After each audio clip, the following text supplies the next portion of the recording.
Hi guys, what's up? Okay, so in the previous video session, we already looked into how you can systematically document all the potential problem in a risk register.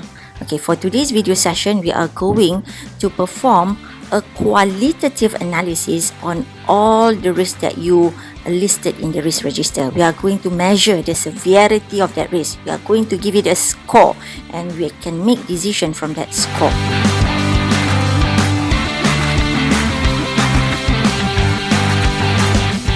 The qualitative analysis is based on two parameters, which is probability or likelihood that the risk will happen. Dalam erti kata lain, apakah kebarangkalian risiko itu akan berlaku sewaktu kamu melakukan projek itu. Okay, so it may be a low probability kind of situation, or it may have a medium probability, or it may have a very high probability. Okay, the second parameter that you need to consider when you want to do a qualitative analysis is the impact or the consequence if that risk happen. Again, it will be measured against whether it is a low consequence or is it a medium consequence and is it a high consequence. So qualitative analysis is also referred as risk impact analysis. Okay, now let's look at the example in using the risk impact analysis. Imagine you are at the beautiful UTM and you are walking from your hostel to the lecture room. On your way there, you may need to cross the road first. So, one of the risks that will likely happen to you on your way to the lecture room is that you will be hit with something, maybe a car or a truck or a bicycle. So, in scenario 1, let's say if there is only one people cycling on the road for every 5 minutes, meaning there will be one bicycle for every 5 minutes. The first question is, what is the probability that you will be hit by the bicycle? The probability will be pretty low lah, sebab you can mengelak kot. Plus, there's only one bicycle for every 5 minutes. So most of the time, the road will be free from any vehicle. The second question that we have to consider is, what is the impact if the accident happened? Let's say you ni betul-betul clumsy and you are hit by that one bicycle. Do you think you'll be injured badly? Definitely no.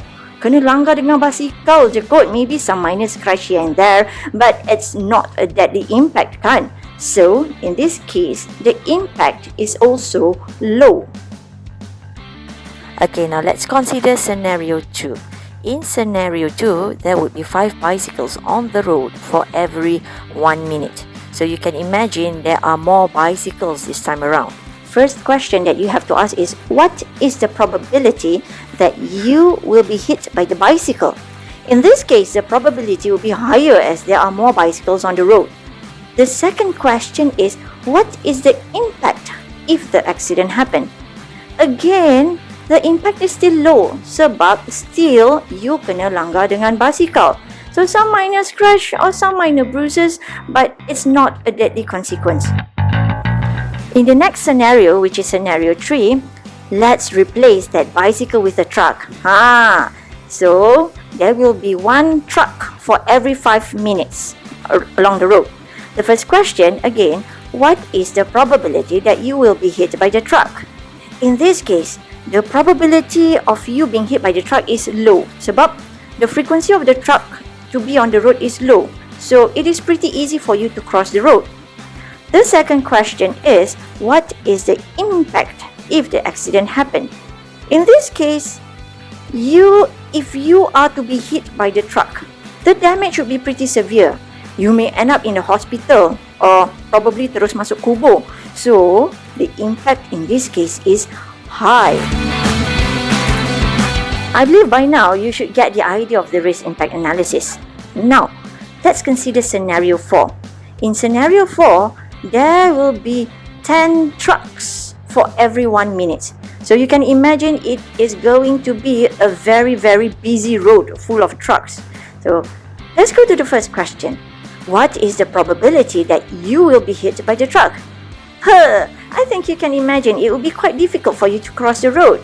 If you do cross the road, then the probability that you will be hit by the truck is very high.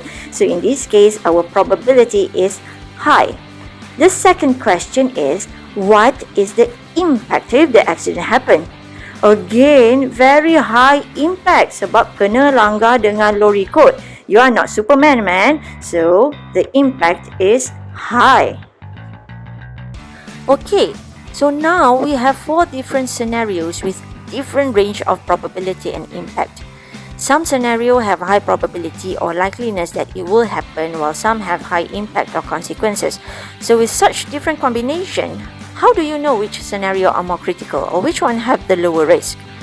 This can be achieved by giving a score, some kind of a markah lah, to each scenarios by using the risk matrix as shown. The risk matrix is also known as the probability impact chart, or sometimes we call it the PI chart.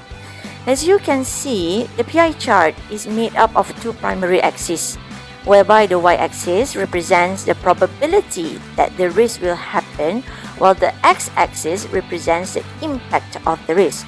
So the axes are the 2 parameters that we measure our scenario just now. As for the x-axis, it is made of 3 scale measure, which is low, medium and high.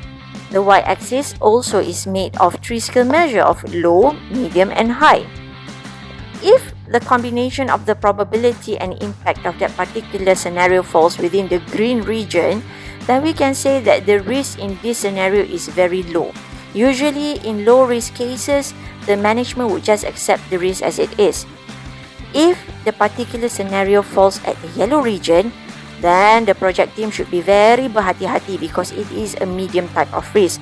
So they can choose whether to avoid it or to mitigate the risk, or whether they want to transfer the risk.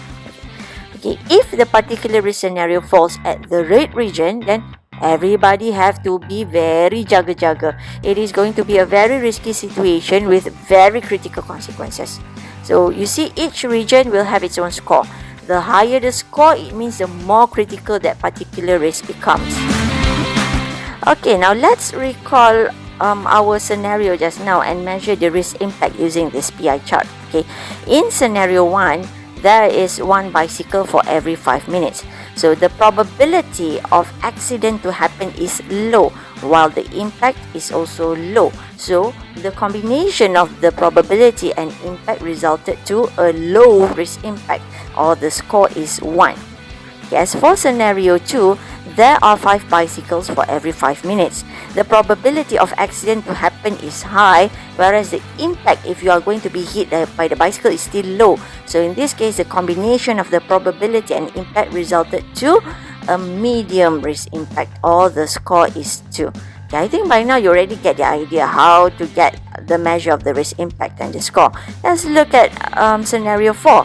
In scenario 4, there are 10 trucks for every 5 minutes. So the probability that you will be hit by that truck is high, and the impact is also high. So the score that you get in this case is 5, or we can say that scenario 4 is a very critical risk. It is not necessary that you use the 3x3 matrix. Sometimes you can also use a more detailed range, for example, as the risk matrix shown here. In this case, the likelihood or the probability that the risk will happen is measured against 5 scale, which is rare, unlikely, possible, likely, and almost certain. Whereas the impact or the consequence of the risk happening are also measured against 5 parameters, which is insignificant, minor, moderate, major, and critical. In this particular risk matrix table, the project team already specify what is the action they need to take if that particular risk happen. For example, if the risk is low risk, then the team would just accept the risk and proceed with their routine management. Whereas for extreme cases, for extreme risk, so the project team will report to their senior management, and it will be brought upon the senior management review. You can also use the PI chart to score your risk. Okay, so in this example, this is a 5x5 PI chart. So you can rate each level, as in 1, 2, 3, 4, 5. Okay, so the score of the risk is measured by multiplying the probability with the impact, okay, or multiplying the likelihood with severity score. Okay, so for example, if the likelihood of that particular scenario is very high, which is 5, and if the impact or consequence or severity is serious, which is 3, so the risk score would be a multiplication of 5 times with 3, and you will get a score of 15. Okay, so this applies to all the other value in the risk matrix chart. Instead of measuring the risk impact generally, as in low impact, medium impact, or high impact, you can also measure the impact across specific project condition. For example, you can measure the impact of the risk to the project cost, or you can measure the impact to time, or to the project scope, or you can also measure the impact to the quality of the product. So the table shown here is a very good example of the impact scale across different project objectives. Okay, why don't you try to look at this table and observe the content of each column. Okay guys, I hope you enjoyed this session. So why don't you try it on your own? Why don't you look back at your risk register and run a quantitative analysis? Come out with the risk factor or the score of each risk. So then only you can identify the scenarios or the problems that have high critical impact compared to other scenarios.